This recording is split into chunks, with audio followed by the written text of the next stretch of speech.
Assalamualaikum warahmatullahi wabarakatuh. Alhamdulillahi rabbil alamin. Assalatu wassalamu ala asrafil anbiya'i wal mursalin Sayyidina wa maulana Muhammadin. Ashhadu an la ilaha illallah wa ashhadu anna Muhammadar Rasulullah. Allahumma salli ala Sayyidina Muhammadun musyabbihil wal ikram ya wal jalil wal ikram wa tahirin wal mujahidina amma ba'du ibadallah wa ittaqullah.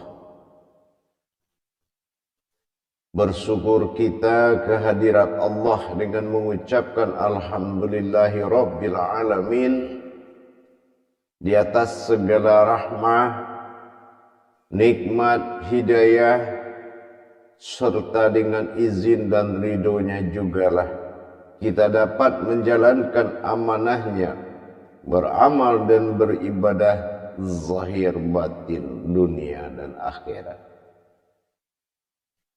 Bersalam kita tidak akan pernah kita lupakan.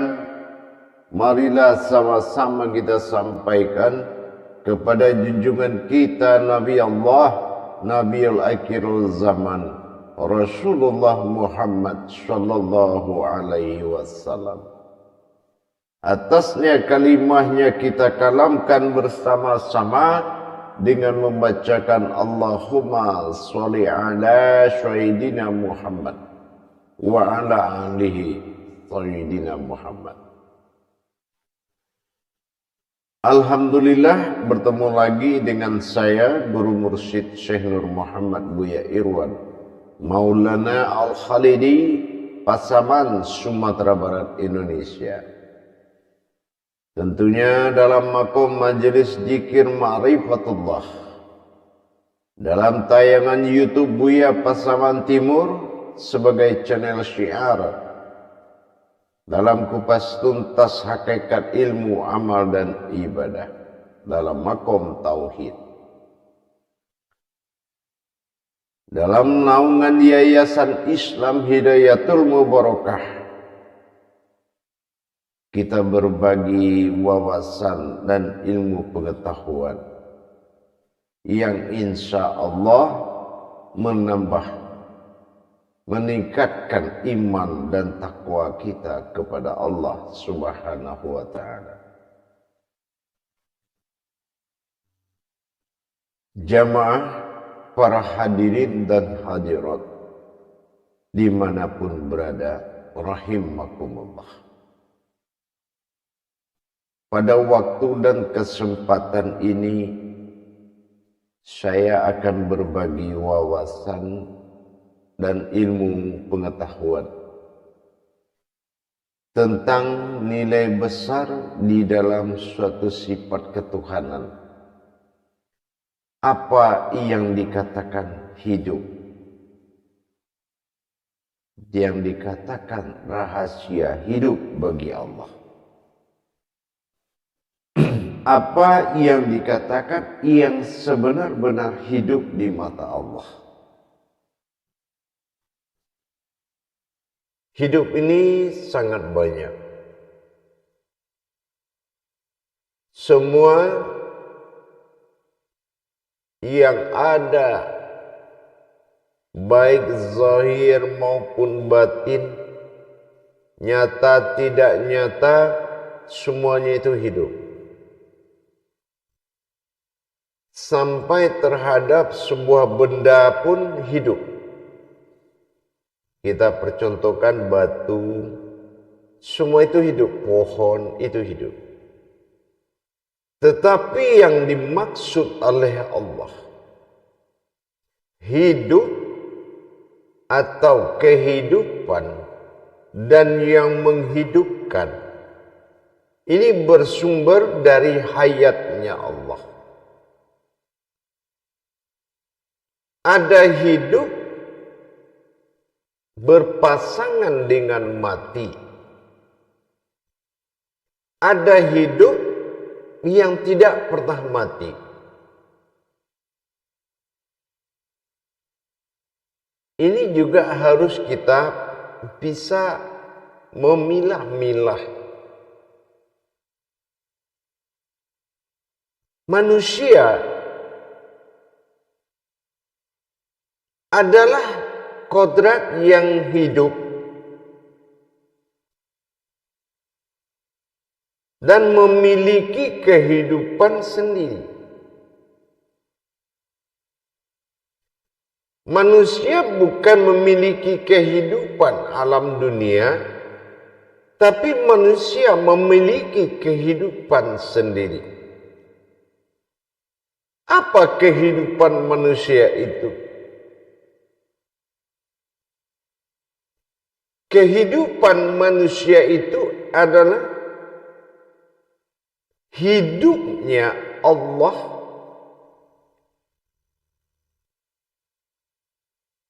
Jadi manusia itu adalah kehidupan Allah. Apa yang dimaksud dengan kehidupan Allah? Hayatnya Allah. Apakah sama hayat Allah dengan semua yang hidup?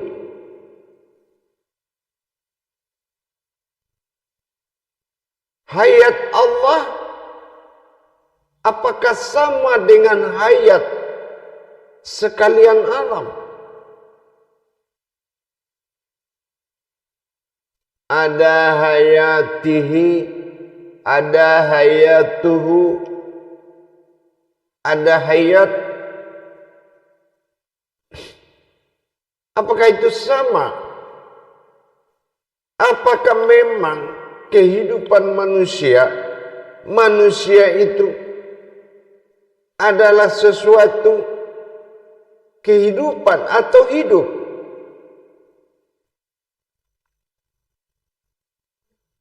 Inilah yang dikatakan hayat.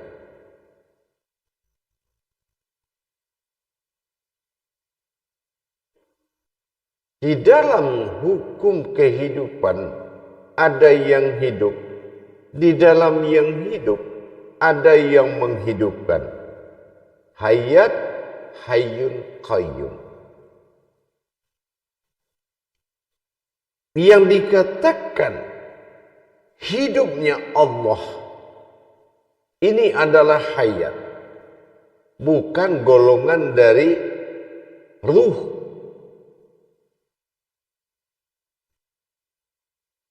Bukan sebuah kehidupan, tetapi adalah hayatullah.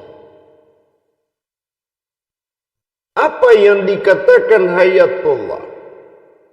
Orang yang hidup dari kekuatan wujud Allah, berwujud pada yang hidup, bermaujud pada kehidupan dalam satu kodrat. Ini adalah mengandung arasnya Allah.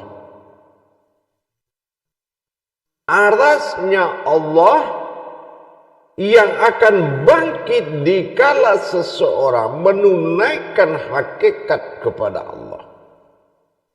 Sehingga timbullah hidupnya Allah, yaitu yang dikatakan ruhani. Hidupnya manusia itu bukan hidupnya ruh, bukan hidupnya napas, tetapi itu adalah kehidupan kemanusiaan yang berhayat kepada alam. Tapi manusia adalah hayatnya Allah.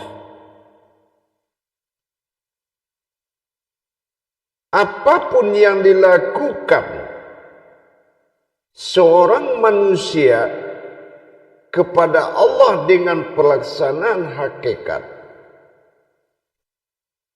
maka dia telah memperpanjang hidupnya, menghidupkan dirinya. Dia beribadah, menghidupkan dirinya. Dia berilmu, dia menghidupkan dirinya. Dia beramal, dia menghidupkan dirinya. Karena hidup manusia itu adalah hayat dari Allah.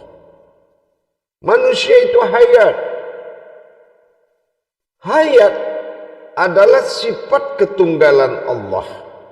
Sifat ketunggalan Tuhan dalam berwujud kepada Allah, dalam berkodrat kepada Muhammad. Ini adalah ketunggalan. Boleh ada batin, boleh ada sir, boleh ada nur, zat. Semua itu tanpa ada Allah, tanpa ada wujudnya, belum dikatakan itu sebuah hayat. Belum dikatakan sesuatu itu hidup. Jadi yang dikatakan hidupnya Allah adalah hayat.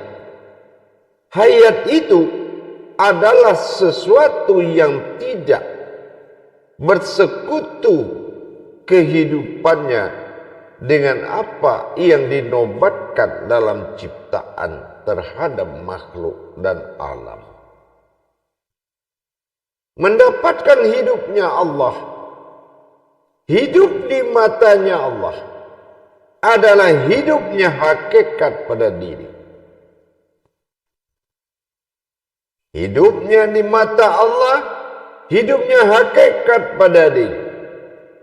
Hidup hakikat tubuh, hidup hakikat diri, hidup hakikatnya rohani, hidup hakikatnya batin, hidup hakikatnya zat Allah, hidup hakikatnya sir Allah, yaitu hayat. Hidupnya hayat, adanya Allah, adanya wujudku pada sifatku sendiri, itu dinamakan hayat. Tapi kalau aku belum bersifat pada sifatku, maka belum dikatakan ada hayatku. Inilah yang dikatakan bersifatnya aku pada sifatku sendiri. Jadi apapun yang kita lakukan, semua adalah menghidupkan diri. Menghidupkan diri dengan mewujudkan wujudnya Allah yang akan bermaujud pada diri. Itu yang dikatakan hayat.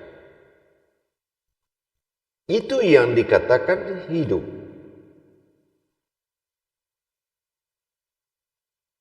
Kalau kita melihat kepada keberadaan kehidupan, kehidupan Allah adalah keinsanannya pada sekalian alam. Tapi kehidupan Tuhan adalah berkodrat pada sifat Allah. Dan kehidupan Tuhan itu adalah berwujud dan perwujudan. Berbeda dengan kita melihat sebuah yang hidup. Kehidupan tidak akan sama dengan yang hidup. Dan hidup adalah suatu kodrat yang dihidupkan. Hayyun. Itulah hayat. Jadi yang dikatakan hayat itu adalah dengan wujudnya aku pada batin, maujudnya aku pada rohani, nyatalah aku pada jasmani. Itu yang dikatakan hayat. Tetapi kalau belum wujud aku pada batin, Berwujud aku pada rohani dan nyata aku pada jasmani. Ini belum dikatakan hidup.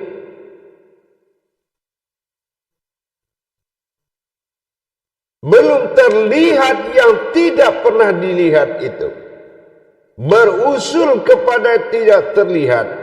Berawal pada rasa, maka terlihat pada yang nyata. Ini yang dikatakan hayat.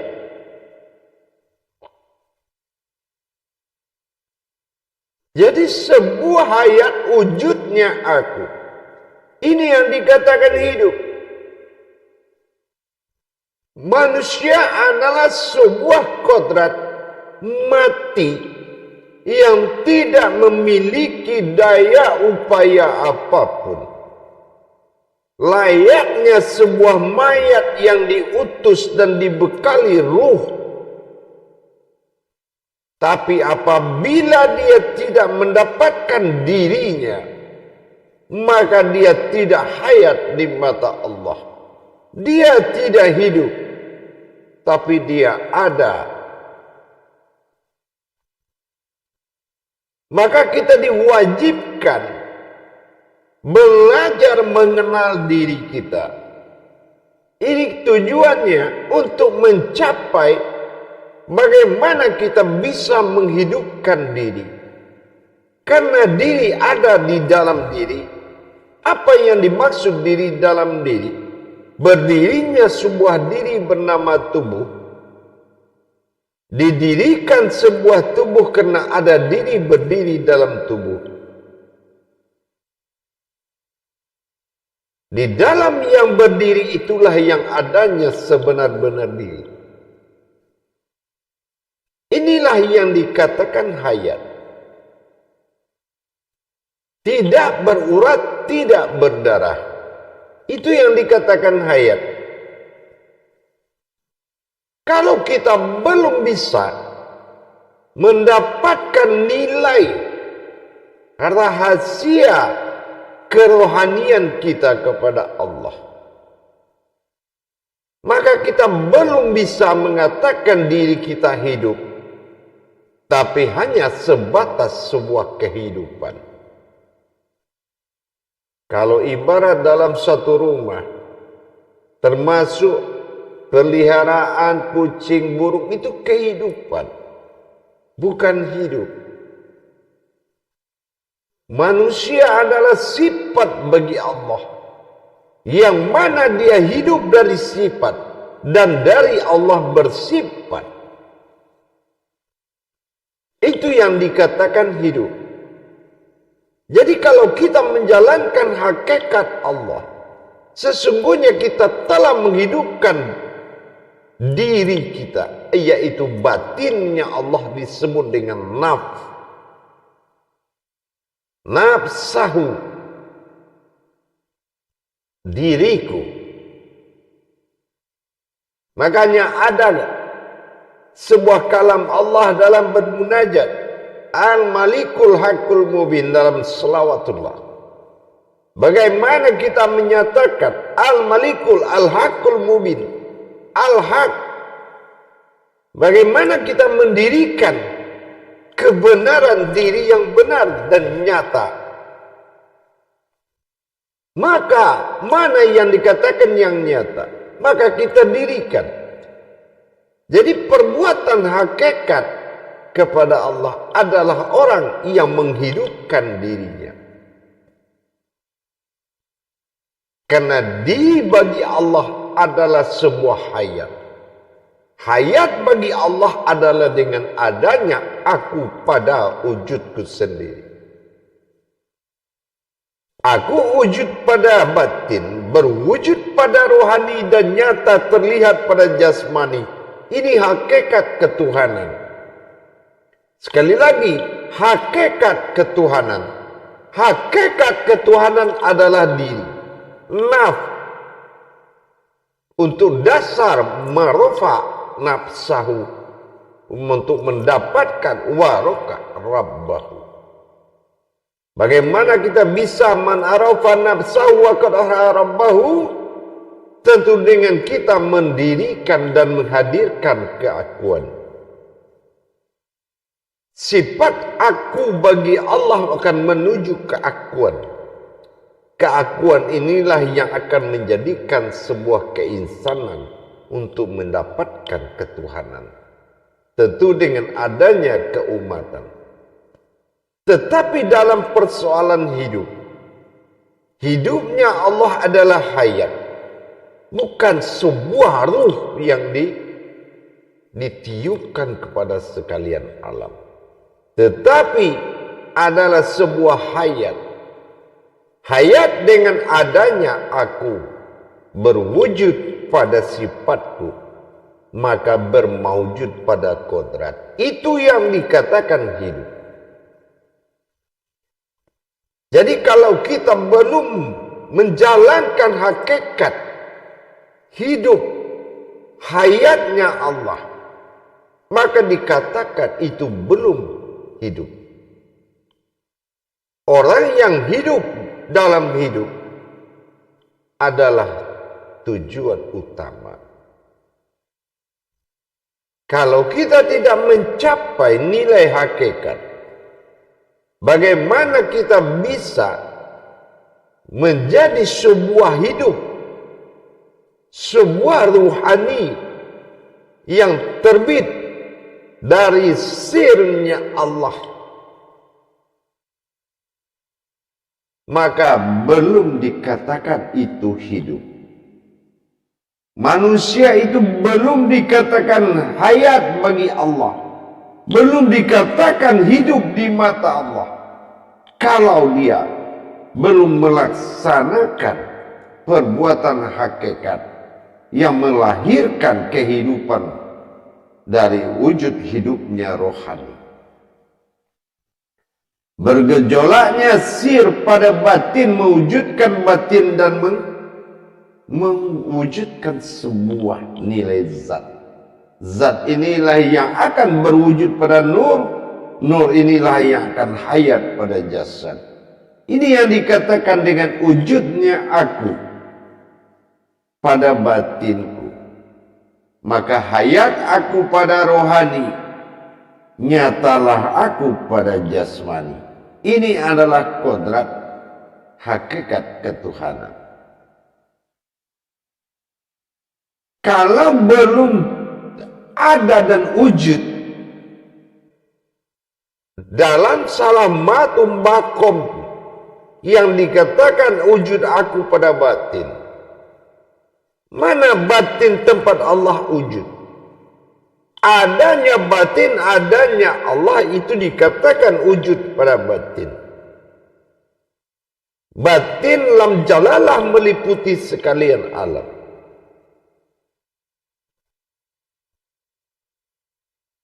Disinilah terjadinya hayatnya Allah, berdirinya wujud Allah, sir alif natijah, berbentuk nur kasih terlihat alif nyata.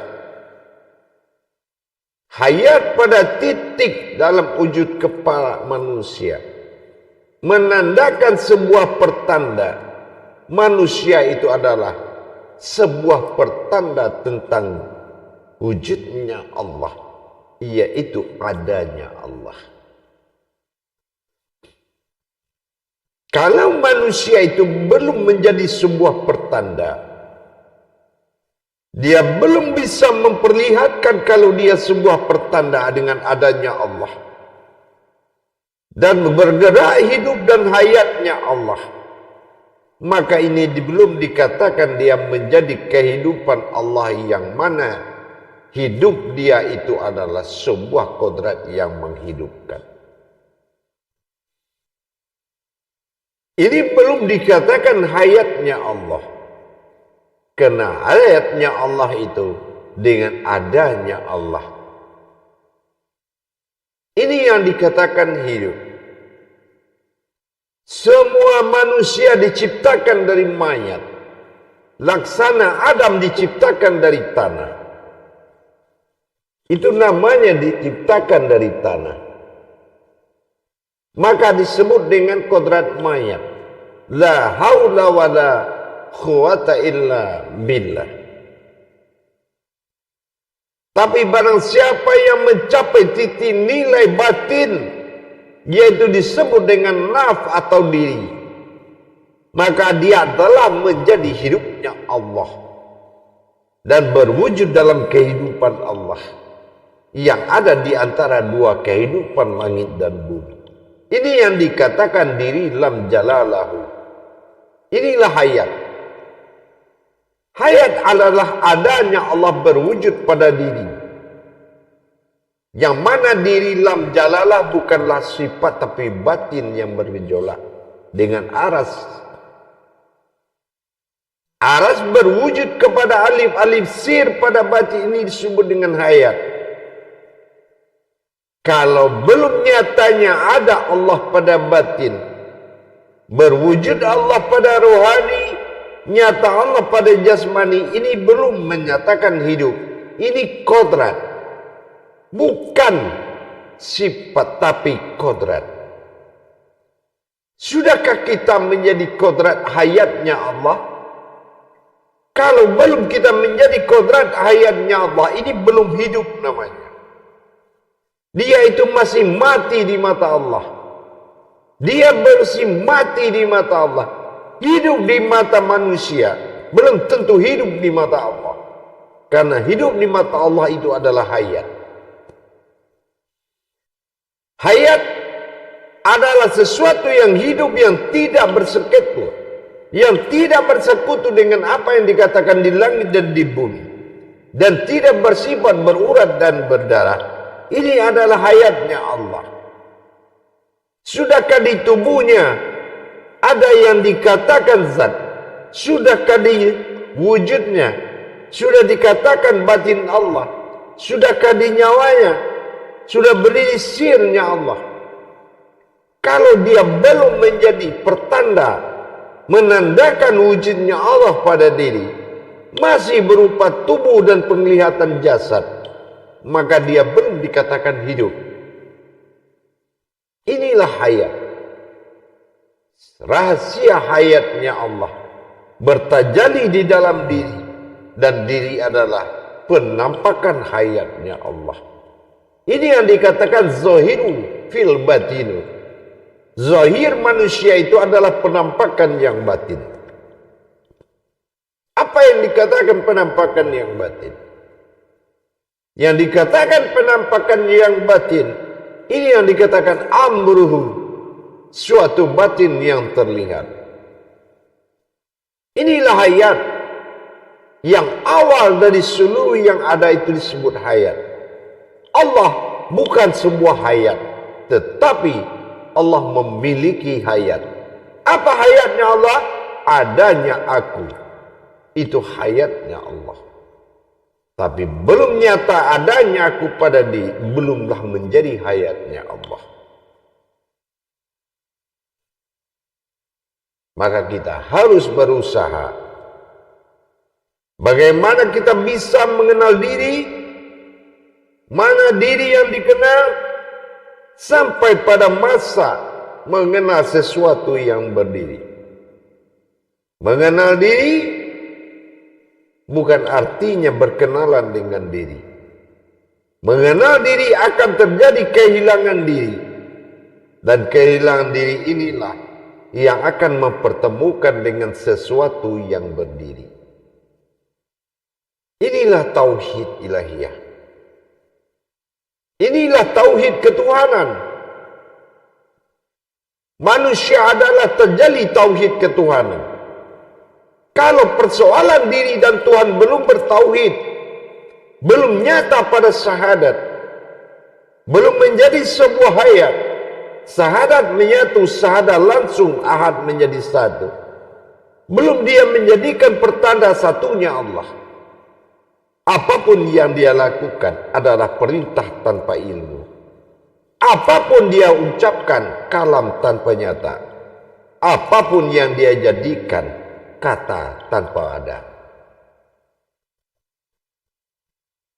Maka kita tingkatkan ilmu, kita tingkatkan wawasan, kita tingkatkan ibadah, agar tercapai sesuatu yang menghidupkan diri.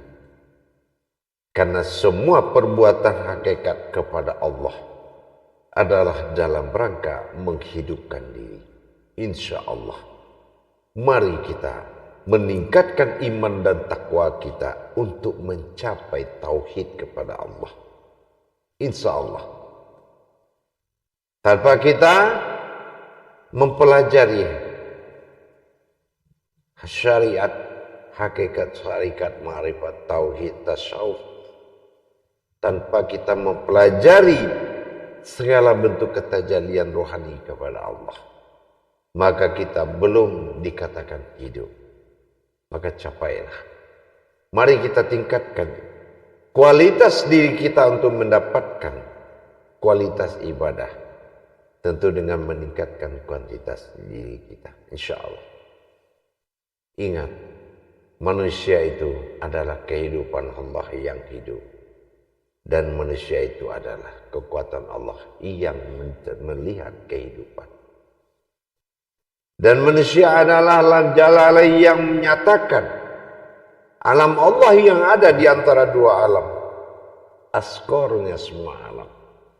Tempat kiblat, tempat berhadapan, tempat memuja semua alam.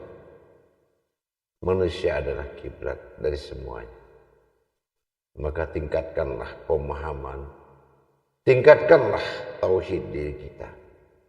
Sesungguhnya tidak ada yang hidup di mata Allah kecuali orang yang menjadi hayatnya Allah dengan adanya Allah pada diri.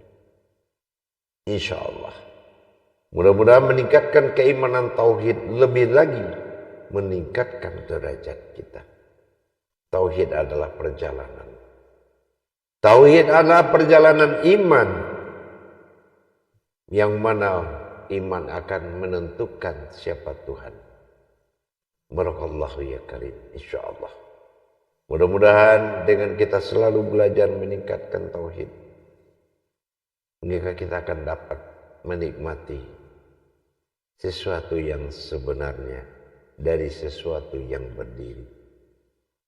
Bahasa sesuatu itu lebih baik daripada kita berbahasa mengumpamakan sesuatu.